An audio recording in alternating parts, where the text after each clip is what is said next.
खोप्यामंदी खोप सुगरणीचा चांगला देखा पिलासाठी तीन झोका झाडाला टांगला. एक आई जी कधी शाळेत नाही गेली पण आज तिच्या कविता मोठमोठ्या विद्यापीठात शिकवल्या जातात, त्या म्हणजे बहिणाबाई चौधरी.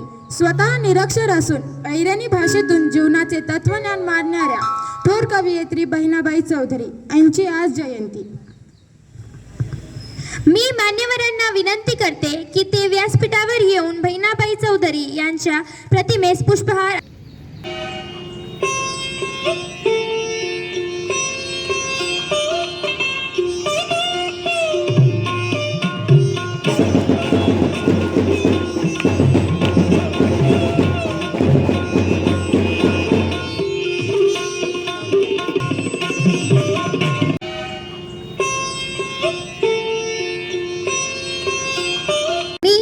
समूहाला प्रार्थनेची विनंती करते.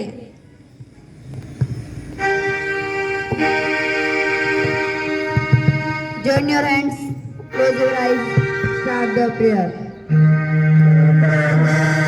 Bless all with health and wealth. Bless all with money and harmony. Oh God, bless all with peace and bliss. Bless all with wisdom and your devotion. Oh God, bless all with health and wealth. Bless all with money and harmony. Oh God, bless all with peace and bliss. Bless all with wisdom and your devotion. हे ईश्वरा सर्वांना चांगली बुद्धी दे, आरोग्य दे, सर्वांना सुखात आनंदात ऐश्वर्यात ठेव. सर्वांचं भलं कर, कल्याण कर, रक्षण कर, आणि तुझे गोड नाम मुखात खंड राहू दे. हे ईश्वरा सर्वांना चांगली बुद्धी दे, आरोग्य दे, सर्वांना सुखात आनंदात ऐश्वर्यात ठेव. सर्वांचं भलं कर, कल्याण कर, रक्षण कर, आणि तुझे गोड नाम मुखात खंड राहू दे. चला आपल्या दिवसाची सुरुवात सकारात्मकतेने आणि नवीन मानसिकतेने करूया. एका विशेष विचारावर प्रतिबिंबित करूया. इथे सुविचारसाठी तन्मयला हॅलो. जय हिंद सर्वांना. आजची दिनांक 24 ऑगस्ट 2024 आणि आजचा वार शनिवार आणि आजचा शुभ सुविचार. प्रयत्न करताना चुका होतातच, चुकांमधून येतो तो अनुभव आणि अनुभवातून मिळते ते यश. मी माझा सुविचार पुन्हा बोलतो. प्रयत्न करताना चुका होतातच, चुकांमधून येतो तो अनुभव आणि अनुभवातून मिळते ते यश. धन्यवाद. आपण रोज एक नवीन शब्द शिकलो तर आपण नक्कीच आपली बौद्धिक क्षमता वाढवू शकतो. राधिका आज आपल्याला एक नवीन अहिराणी शब्दाची ओळख करून देणार आहे. जय हिंद सर्वांना. मी आज तुम्हाला अहिराणी भाषेतील शब्द व त्याचा अर्थ सांगणार आहे. शब्द अंगठे बहादूर. अर्थ निरक्षर. वाक्य अम्मा तात्या अंगठे बहादूर शे. धन्यवाद. आज कवयित्री बहिणाबाई चौधरी यांची जयंती व त्यांच्याविषयी ज्ञान मिळवण्यासाठी मी तनुजाला आमंत्रित करतो. जय हिंद सर्वांना. मी आज तुम्हाला बहिणाबाई चौधरी यांच्या जयंतीनिमित्त मी तुम्हा सर्वांना काही माहिती सांगणार आहे. बहिणाबाईंचा जन्म 24 ऑगस्ट 1880 रोजी असोदे जळगाव जिल्ह्यात महाजनांच्या घरी झाला. हे गाव खानदेशाच्या जळगावपासून अंदाजे 6 किलोमीटर अंतरावर आहे. बहिणाबाईंना लिहिता येत नव्हते. त्यांनी केलेल्या अनेक कविता त्यांचे पुत्र सोपानदेव चौधरी यांनी आणि काही मावस भावाने टिपून ठेवलेल्या. त्यांच्याकडे जिवंत काव्य रचनेची निसर्गदत्त प्रतिभा होती. शेतकाम आणि घरकाम करत असताना उत्स्फूर्तीपणे लेवागान बोलतील, ओव्या व कविता रचून गात असत. बहिणाबाई यांच्या स्वतःच्या सामर्थ्यावर विश्वास होता. देवावादापेक्षा प्रयत्नवाद श्रेष्ठ आहे अशी त्यांची धारणा होती. त्यांच्या कवितेचे विषय माहेर, संसार, शेतीचे साधने, कापणी, अक्षय तृतीया, पाडवा इत्यादी सण सोहळे असे आहात. बहिणाबाईंच्या रचनांमध्ये जागोजागी जीवन जातीचे उल्लेख आलेले आहे. उदाहरण हिरा, भीमफळ, गोंडबा, कपाशी, पळस, सुगरण, खानदेशी भाषेतून अतिशय सोप्या शब्दात जीवनाचे तत्वज्ञान व्यक्त करणारे काव्य आहे. जुन्यात चमकेल आणि नव्यात झळकेल अशा 52 काशी सोन्याप्रमाणे बहिणाबाईंचे काव्य आहे. Thank you very much. Have a nice day आहे. धन्यवाद तनुजा. सामान्य ज्ञान आत्मविश्वास निर्माण करून संवाद कौशल्य सुधारून विद्यार्थ्यांच्या सर्वांगीण विकासात मदत करते. म्हणून मी अखिलेशला सामान्य ज्ञानासाठी आमंत्रित करते. आज मी तुम्हाला काही सामान्य ज्ञानचे प्रश्न विचारणार आहे, तर तुम्ही तयार आहे का उत्तर देण्यासाठी? तर माझा पहिला प्रश्न आहे की बहिणाबाई यांचा जन्म कधी झाला? बरोबर उत्तर आहे की 24 ऑगस्ट 1880. माझा दुसरा प्रश्न आहे की बहिणाबाई यांचा जन्म कुठे झाला? बरोबर उत्तर आहे की आसोदा गाव, जिल्हा जळगाव, महाराष्ट्र. माझा तिसरा प्रश्न आहे की बहिणाबाई यांचा पूर्ण नाव काय? माझा प्रश्न परत बोलतो, बहिणाबाई यांचा पूर्ण नाव काय? बरोबर, बहिणाबाई नस्तूप चौधरी. प्रश्न आहे की बहिणाबाई यांना किती अपत्य होते? बरोबर, कोणकोणचे?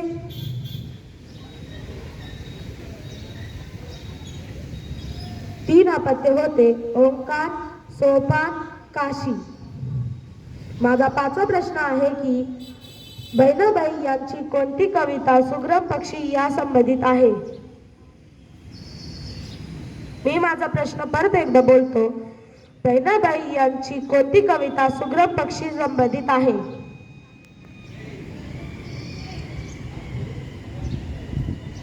बरोबर उत्तर आहे की खोप्यामध्ये खोपे सुग्रणीचा. माझा शेवटचा प्रश्न आहे की बहिणाबाई यांचा मृत्यू कधी झाला? मी माझा प्रश्न परत एकदा सांगतो,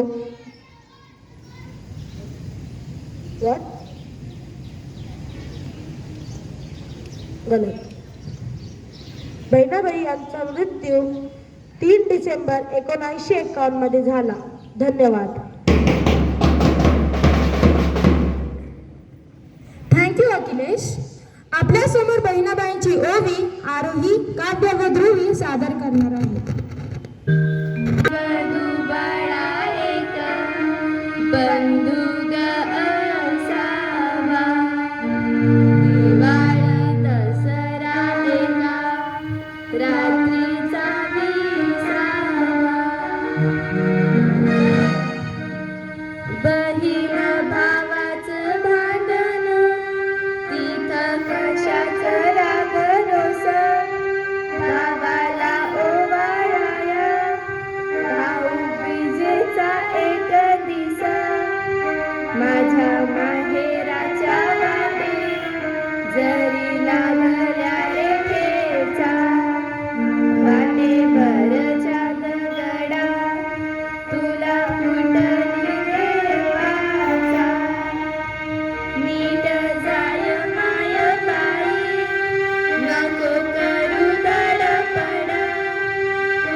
नदीला वाहण्यासाठी कोणत्याही रस्त्याची गरज नसते.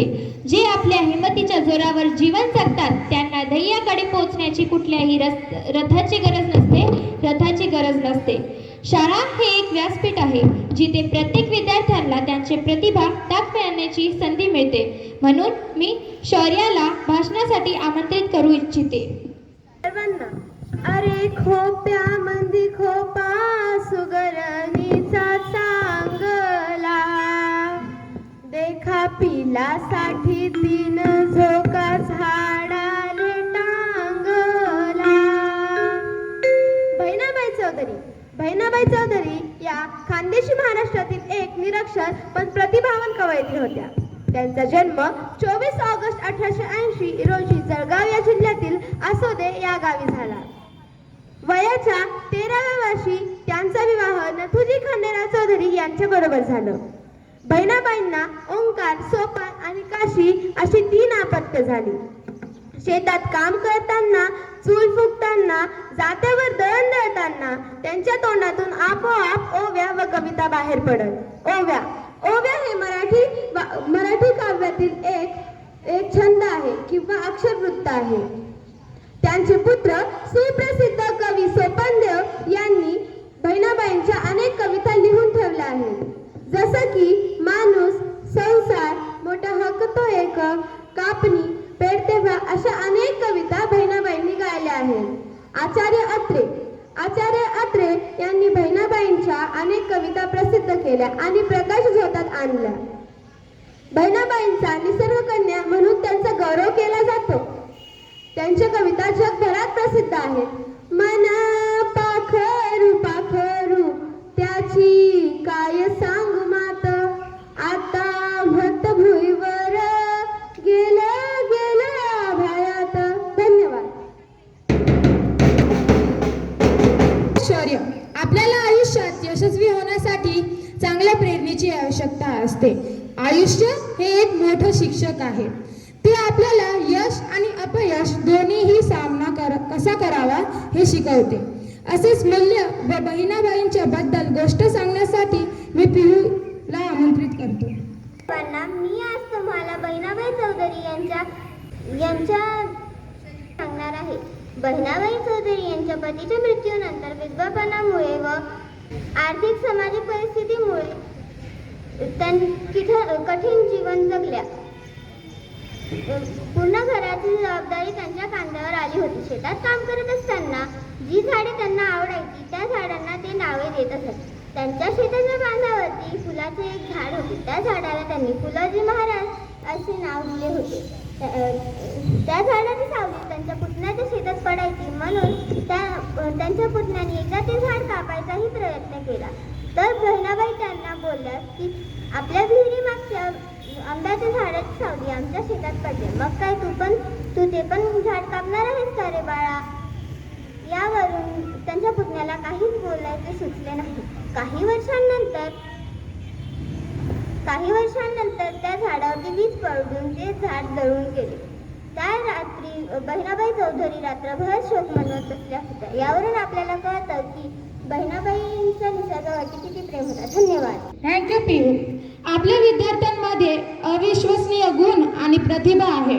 वाट न पाहता एक सुंदर संगीतमय अभिनय सादर करणाऱ्या विद्यार्थ्यांचे आपण स्वागत करूया.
यांच्या जयंतीनिमित्त आपण उपस्थित राहिले त्याबद्दल सर्वप्रथम आपले शाळेचे संस्थापक अध्यक्ष आदरणीय श्री हनुमान भोंडवे सर, मुख्याध्यापक श्री मनोज सावडे सर, माध्यमिक विभाग कक्ष प्रमुख राणी सावंत मॅम, वर्ग शिक्षिका प्रियंका मॅम आणि माझे शिक्षक वृंद व माझे प्रिय विद्यार्थी मित्रांचे मी खूप खूप आभार मानतो आणि कार्यक्रम संपन्न झाला असे मी जाहीर करतो. धन्यवाद.